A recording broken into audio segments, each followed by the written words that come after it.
welcome to Kimmel's Irish Pub. Time for another movie review. Tonight's movie, A Vigilante, starring Olivia Wilde, and it's a DirecTV exclusive, which means I have to pay $10.99 to watch it. But I have a 3-day rental. I don't think I watch many movies twice, so it's like going to the movies, I guess, essentially, but doing it here at home. And it's probably not a really good movie because they're showing it on DirecTV and not at the theater. So anyway, what I'm here for you is to watch this and let you know if it's worth it for you to pay $10.99 and watch this movie. So it's anyway, who cares about all that? But Olivia Wilde is a vigilante who I believe rises up and helps other women escape domestic abuse, from what I gather. So 6.6 I think on IMDb. I'll check it out, give you a better idea of what it's about, and ultimately tell you what I think and tell you if you should spend your money on this or wait until the cost comes down and it's available on Netflix. So stick around. I'll be back.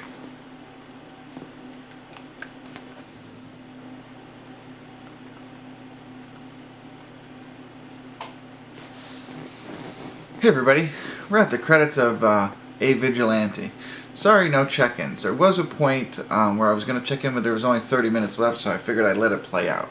And the reason there was no check-in is because the movie is basically the plot that I had told you. So Olivia Wilde basically becomes a vigilante and helping other women who are in domestic abuse situations. So it's really like people reaching out to her, asking for her help, and she goes in and she's she's trained in martial arts and, pretty tough and roughs the guys up and, makes them leave the wife, leave the whole situation and never come back, leave money, all that kind of stuff. So she makes it all better for the families and stuff. So that's all the first part of the movie, the first hour, first 50 minutes is that. While that's happening, we're also, we're focusing on her, and you have the sense or you get clues that obviously something has happened to her that made her become the vigilante. So you want to kind of figure out what is that, because, because the plot, you get it. How many more times can she go in and save people, throughout the entire movie? We have to move on from that. And that's what happens at about the hour mark. And that's when I was going to stop it, but I was like, that's okay. So as you can imagine, she was a part of domestic abuse herself.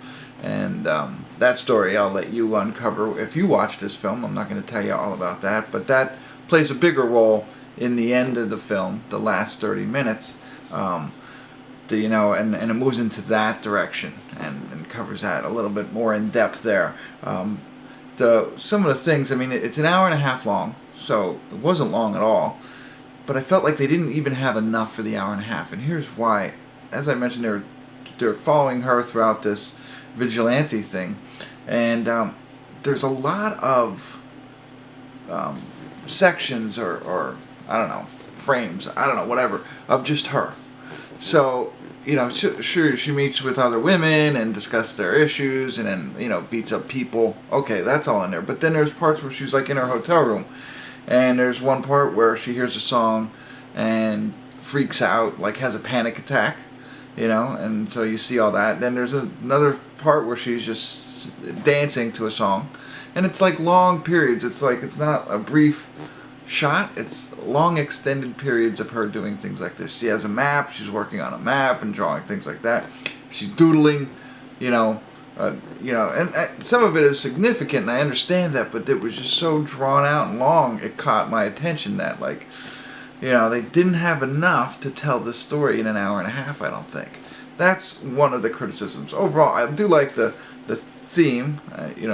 I love the idea of somebody rising up and helping in domestic abuse situations, and because of that, I found this very interesting, this film, and I liked how she was being a vigilante. I wish there was more people out there. I wish there was no domestic abuse. I can't believe that people do this, but so it was nice to see that piece of it, and I like the concept of it and how she's going out and saving others. So I really did like it, and I liked the film overall. That was just one real area of opportunity for me. It was these long drawn out periods of just her, just focused on her. It really wore on me a little bit. But then it flips over to the other piece of it, which I won't go into great detail, because I think if you're somewhat interested, if you listen so far to this review, you definitely should check out the movie. Do I think you should pay $10.99 for it? I don't know. I might wait a little bit. I think it's okay to rent it, maybe a Redbox. It's not going to be a film, it's $10.99 for 3 days. It's not going to be a film you're going to watch again. You're going to watch it once. And it's kind of rough in some spots, but it's nothing too bad that you can't watch.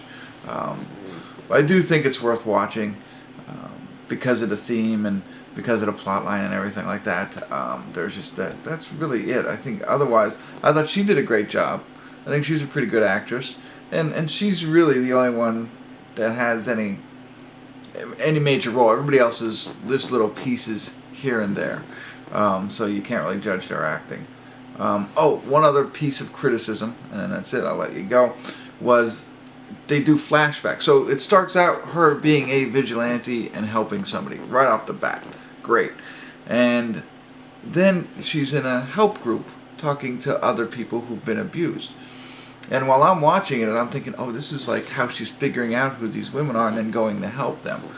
But now, as I tell you this, it's more of a flashback, because they do a flashback when she's in a group and she starts sharing with them why she's in the group and what had happened to her, what was her domestic abuse piece.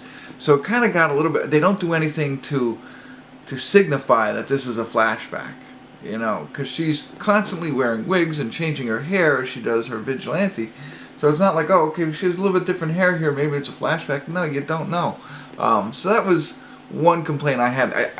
I finally kind of figured it all out, but I think they could have done a better job of helping with the transition of saying, hey, this is a flashback, or, but once you figure it out, I think it makes it a little bit easier and you understand it a little bit more. But overall, pretty good film besides those things. They needed more meat to make it an hour and a half, where they should have just made it an hour-long movie, and they didn't have to do all that.